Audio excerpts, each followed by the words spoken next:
Police report ఇచ్చి జైల్లో తోయించాలి. అప్పుడు కానీ బుద్ధి రాదు.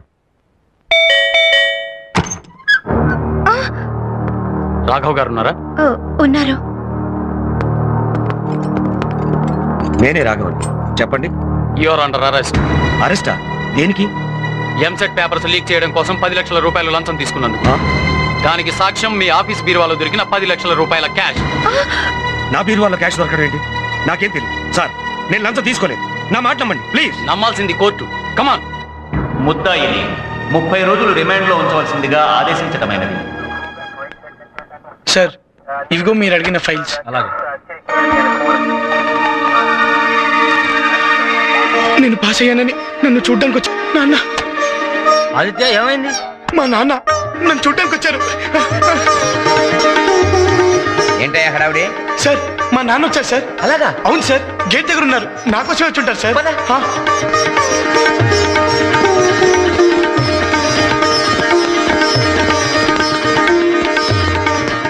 కేసు ఏంటి? 10 లక్షలు లంచం తీసుకున్నందుకు దొరికిపోయాడు. చూడటానికి పెద్ద మనిషిలా ఉన్నావు. ఏంట్రా ఈ పని? నీలాంటి వాళ్ళని కాళ్ళు చేతులు వెరగబెడితే గానీ దారిలోకి రారు. స్టూడెంట్స్ జీవితాలతో ఆడుకోవడానికి సిగ్గులేదు. సంతకపెట్టావు. మనవాడు తిన్నదంతా అరిగేంత వరకు గ్యారెంటీగా శిక్ష పడుతుంది.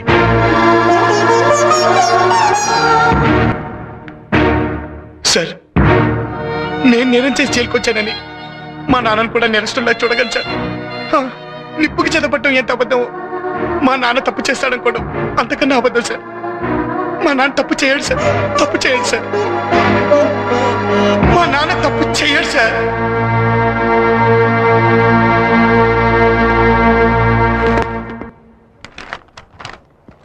నమస్కారం అండి. సాధారణంగా తప్పు చేసిన వాళ్ళు ఇక్కడికి వస్తుంటారు. మీరే తప్పు చేయకుండానే ఇక్కడికి వచ్చారు. అంటే నేను తప్పు చేయలేదని మీరు నమ్ముతున్నారా? కొందరిని బట్టి కొందరిని నమ్మాల్సి వస్తుంది. పాపం మీరు ఇలా జైలుకి రావడం వల్ల మీ ఫ్యామిలీ చాలా బాధపడుతూ ఉంటుంది అనుకుంటాను. అవునండి, నాకంటే వాళ్ళకే ఎక్కువ బాధ. అవును, ఖచ్చితంగా మీకన్నా వాళ్ళకే బాధ ఎక్కువ ఉంటుంది. మీకెంతమంది పిల్లలు?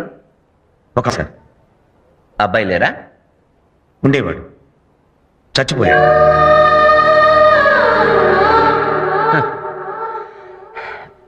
వీరిని తీసుకెళ్ళండి.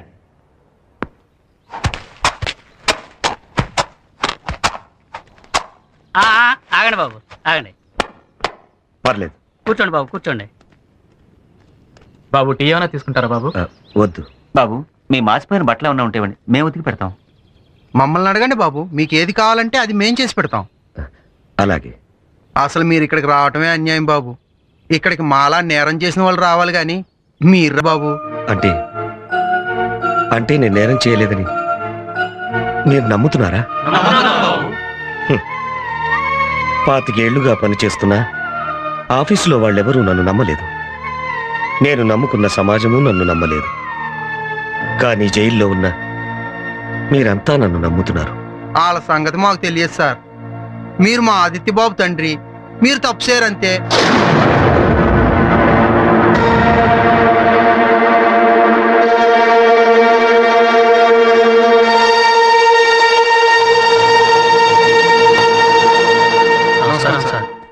మీ అబ్బాయి చచ్చిపోయాడు కదా?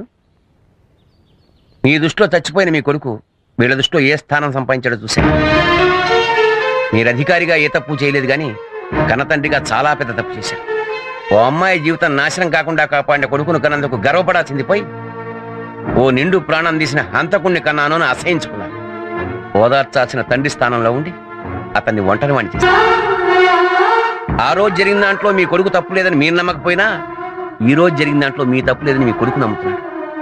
మీరు ఇక్కడికి వచ్చాడు అని తెలియగానే అతను ఏమన్నాడో తెలుసా? నిప్పుకు చెదరట్టడం ఎంత అబద్ధం, మా నాన్న తప్పు చేశాడు అన్న అంతే అబద్ధం అన్నాడు. అందరూ ఉండి కూడా అనాథైన దురదృష్టవంతుడుగానే అదృష్టవంతుడు సార్. అతని కోర్టు విధించిన శిక్ష కన్నా మీరు వేసిన శిక్షే చాలా పెద్దది. ఇంకా అతన్ని మీరు శిక్షించదలుచుకుంటే మీ ఇష్టం. నేను ఇంకా వాడిని శిక్షించాలని చూస్తే నాకన్నా పెద్ద నేరస్తుడు ఉండడు సార్. మా వాడి విషయంలో కరడు కట్టిన నేరస్తులే కరిగిపోయినా కన్న తండ్రినైనా నేను ఇంకా కరగనందుకు సిగ్గుపడుతున్నాను సార్. వాడిప్పుడు ఎక్కడున్నాడు? స్వామి, నేను నిన్ను నమ్మినంతగా నమ్మింది మా నాన్న ఒక్కడే స్వామి. అలాంటిది మా నాన్న తప్పు చేశాడంటే నన్ను ఎలా నమ్మమంటావు? మా నాన్నను రోజు చూడాలని నిన్ను పూజించినందుకు ఆయన ఇలా చూపించావా స్వామి?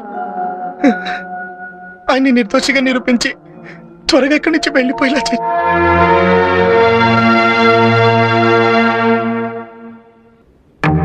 నాన్న నాన్న ఆదిత్య బాబు, నాన్న ఒరే నన్ను క్షమించరా. లేదు నాన్న, దీవించాల్సిన మీరు క్షమించబట్టు నేను భరించలేను. లేదురా, తండ్రిగా నీకు నేను చెయ్యాల్సింది చెయ్యలేదు. నువ్వు హత్య చేశావన్న భయంతో సమాజంలో నా స్థానం గురించి భయపడ్డానే కాని నీ మనసులో నాకున్న స్థానం గురించి తెలుసుకోలేకపోయాను. నిన్ను ఇంట్లోంచి బయటికి వెళ్ళగొట్టిన పాపాన్ని ఆ భగవంతుడు నన్నే నీ దగ్గరికి తీసుకొచ్చేలా చేశాడు. ఇంతకాలం నా కొడుకు చచ్చిపోయాడనుకున్నాను, కానీ ఇప్పుడు తెలిసిందిరా నాలో ఉన్న తండ్రి చచ్చిపోయాడని. నాన్న నువ్వు నా కొడుకుగా పుట్టడం నా అదృష్టం రా. నాన్న నాన్న వీడి కోసం మనం వెయిట్ చేయడం ఏంట్రా? రేపు పొద్దున మనం జైల్లో ఉన్నప్పుడు ఆడు కూడా ఇలాగే వెయిట్ చేస్తాడు కదండి. వచ్చేస్తున్నాడు. అటు అటు అటు. ఏమైంది సార్? ఏంటో చిక్కిపోయావు. అవునులే, హాయిగా ఏసీ రూమ్ లో కూర్చొని తెగ తినేవాడివి. ఇప్పుడు చెప్ప చేతికిచ్చి కొలత భోజనం పెట్టేటప్పటికి చిక్కిపోయావు. పడద్దు చరగా నీ మొండితనం. కాకపోతే నేను చెప్పినట్టుగా నేను ఉంటే లోపల కూర్చోవాల్సిన అవసరం ఉండదు కదా. అసలు జనరల్ గా జరిగేది ఏంటయ్యా, లంచం తీసుకున్నాడు లోపలికి వస్తాడు, నువ్వేమో లంచం తీసుకోకుండానే లోపలికి వచ్చావు. అది కదా నా బాధ. నాకేం బాధ కాలేదు, న్యాయం నా వైపునుంది. నేను ఇక్కడి నుంచి ఎలాగైనా బయటపడగలనన్న నమ్మకం నాకుంది. బయటికి ఈడెక్కడేరి బాగులుడరా. అయ్యో పెచ్చ కూడా ఓ పద్ధతి ఉండాలయ్యా. చూడు, ఈ ఊళ్ళో నీ తరఫున బాధించడానికి ఒక్కడు కూడా రాడయ్యా. ఎందుకో తెలుసా, నాకున్న డబ్బుకి పరపతికి భయపడి ఒక్క లాయర్ కూడా నల్లకోట వేసుకుని నీ తరఫున కోర్టుకు రాడయ్యా. అందుకని నీతి న్యాయం నా రెండు కళ్ళు అని అట్లా తెలుసు కూర్చోక ఆ కళ్ళకి నల్ల కళ్ళ కూడా పెట్టేయి, నాకు చెక్కండి ఇచ్చేయి. అప్పుడు నువ్వు నాతోనే ఉంటావు, నాతోనే తింటావు, నాతోనే బతుకుతావు. అంటే నీతితో బతికానన్న తృప్తితో ఇక్కడే చస్తాను, కానీ నీతో మాత్రం చేతులు కలపను. వీడు బతక నేర్చున్నాడు, అందుకే బతుకు బస్ స్టాండ్ అయింది. మరి ఇంకే లైఫ్ ఇందులోనే. హలో,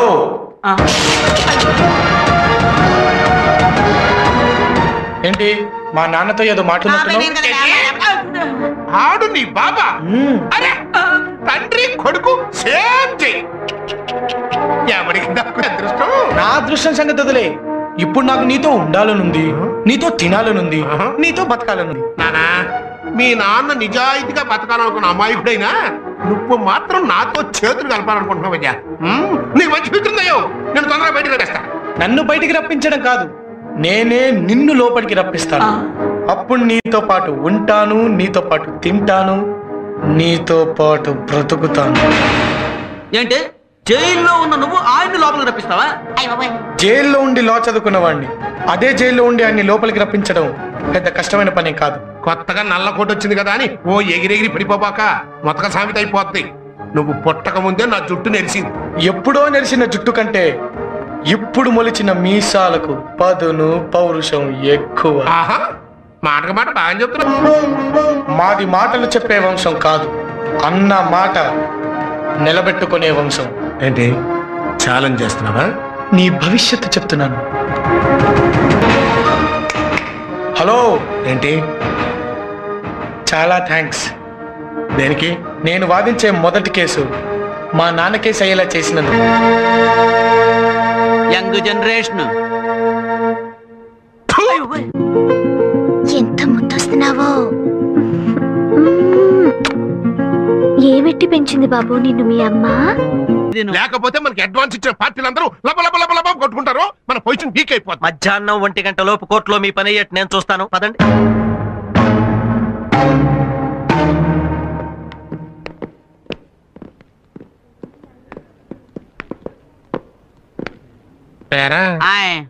కుర్రలాయర్ కనపడలేదండి, మన దెబ్బకి భయపడి తోక ముడిచాడా? ఓ సార్ అటు చూడండి.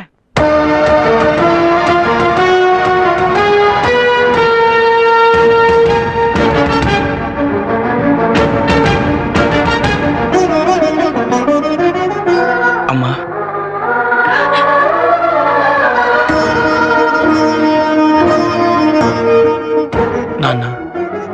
నేను లాయర్ అవ్వాలన్న ఇన్నాళ్ళు మీ ఆశయాన్ని ఈరోజు నెరవేర్చాను. నేను వాదించే మొదటి కేసు నా తండ్రి దవ్వడం నా దురదృష్టమైన ఈ కేసు గెలిచేలా నన్ను ఆశీర్వదించండి.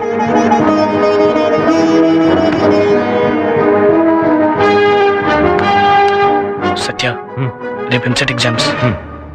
ఆ సాంబశివం గారు ఎట్టి పరిస్థితుల్లోనే ఎంసెట్ పేపర్స్ లీక్ చేయడానికి ప్రయత్నిస్తాడు. వాడు కోర్టులోనే ఉండాలి కాబట్టి వాడి పిఏ మీద ఒక నిశ్చించండి. Okay, come on move.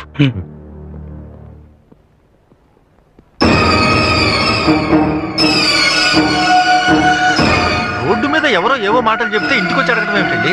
ఈ విషయం తెలిస్తే నలుగురిలోనూ మా పరివేం కావాలి. మీ తరఫున వాదించేందుకు ఎవరన్నా ఉన్నారా? yes your honor.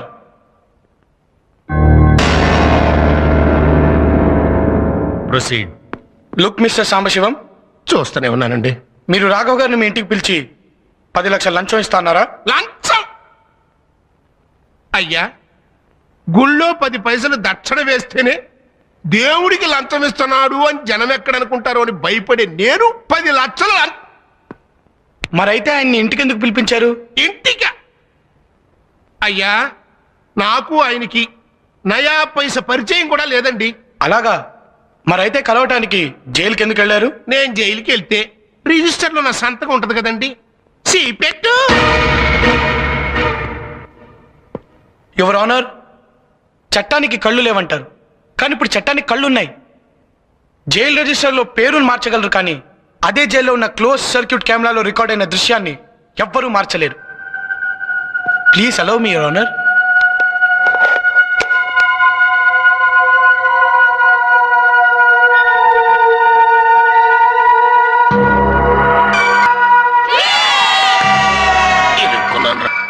I object your honour.